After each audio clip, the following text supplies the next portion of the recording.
G'day guys, Rubber Kitty here. Gonna go live, and it's been raining all weekend, and still raining.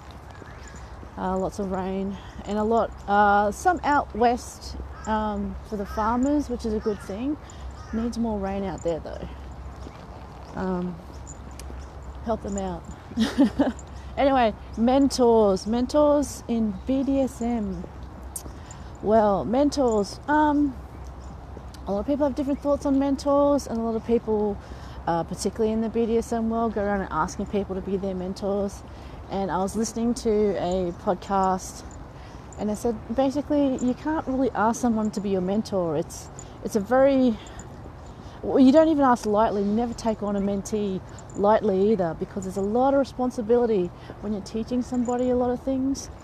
And the thing is, it's more of an involvement than just going up and say, hey, can you be my mentor?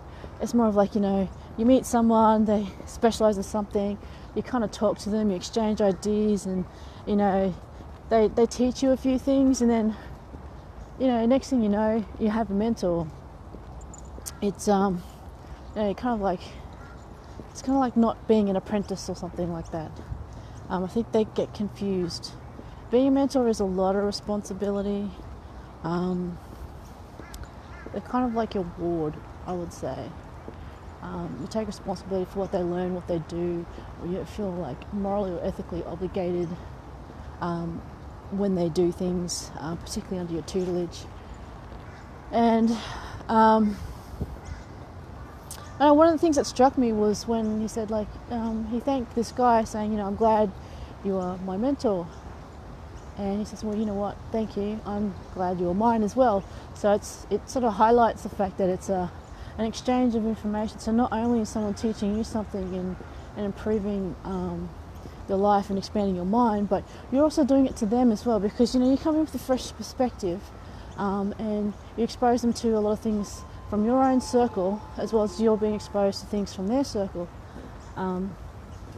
Like the modern day Renaissance man, which I think at the moment they call polymath people, where you can actually, take a lot of your learning in different spheres to the higher level, but it's not just specifically in one thing like science. It's science, arts, and it's melding them all together and being able to succeed in that. I mean, you look at a lot of people these days are very successful. They're not just successful in one way. They're successful in a lot of ways, and they also know quite a bit about a lot of things.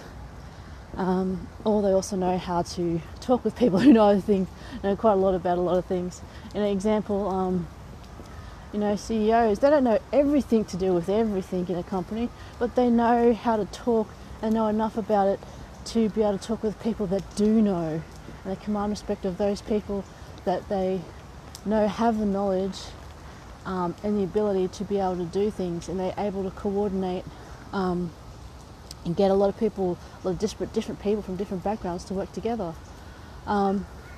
So that's a bit of a segue, but it started raining a little bit heavy again, so I'll just stop for the moment. But mentoring, not something to take lightly, and a lot of people in the BDSM world, they kind of go say, hey, can you be my mentor? And it's not just about you learning stuff. It's about exchange of ideas and mutual learning from different people in their particular sphere of expertise, I would say. And you can get it anywhere. I mean, it doesn't have to be like a major thing. It can be just somebody's speciality, like say in admin, that someone's bound to mentor and teach you, which is different from teaching. Mentoring is different from teaching in my point of view. Teaching is kind of a bit one way. Mentoring is like DS dynamics, where it's an exchange of ideas without that kind of strictly a DS sort of a thing. Although it can be the same, I would say, but it just depends on what framework you're working from. Anyway, mentors. Who would you consider to be your mentor? I mean, did you even go up and ask them if they could be a mentor? Or did you just sort of one day went, oh shit, excuse the language, I'm learning a lot of these guys, this person is actually my mentor. And think about, how you're actually somebody else's mentor. Like, they probably wouldn't ask you, but it probably sort of happens where you've taught them a few things, and it's kind of like evolved into an awesome relationship where you're like learning and feeding off each other. That the learning is just absolutely awesome.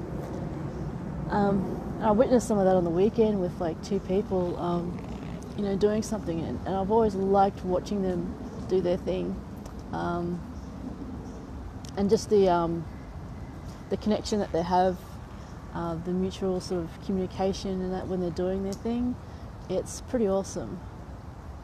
I love that.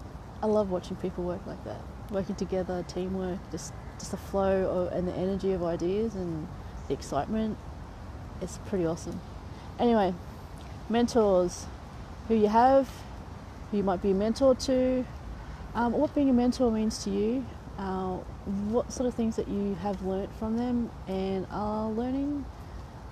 So I'll catch you later. I've got to duck into the rain and get caught up. Okay, I'll see you later. Bye.